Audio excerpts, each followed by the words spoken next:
proceso concierne ng mga akto de korupsyon con la intención para servir la elección con otros irregularidad, mucho eliminar con la cultura de corrupción.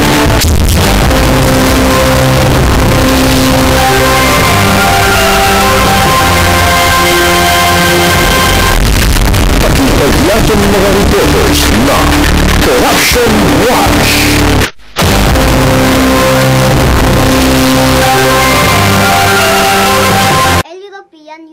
Ofrece ayuda para con campaña del gobierno Pilipinas contra con el corruption.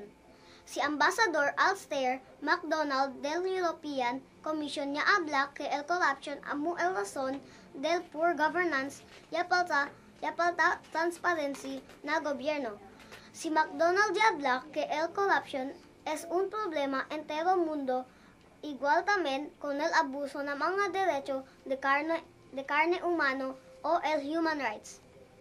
Para na Corruption Watch, yo si Jean Clarice Bue, muchas gracias.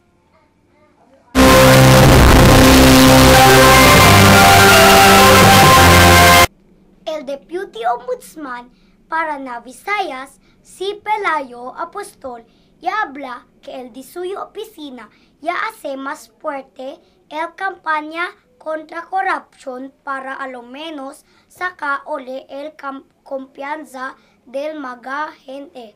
Si Apostol ya habla que Chene debe hacer mucho campaña para que da bueno ole el imagen del ombudsman kay por causa mucho ya perde el de ila gana con el maga de ombudsman. Causa de el ombudsman ya principia hace el caravan of social services que participa maga 30 agencia de gobierno na cuantos parte na Visayas.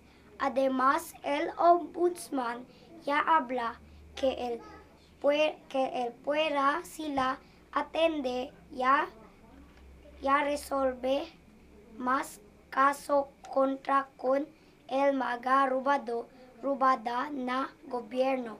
Para na Corruption Watch, yo si Mary Grace Bue.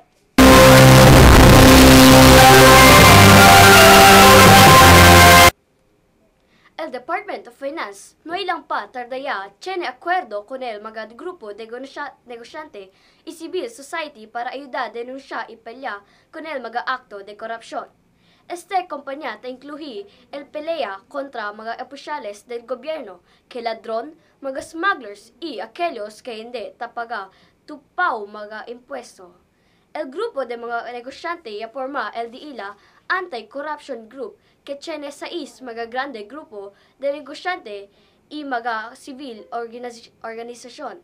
Para na Corruption Watch, yo si Melissa Eve. Ya puede ustedes oír y mirar con el Corruption Watch. Hasta la otra presentación. Muchas gracias.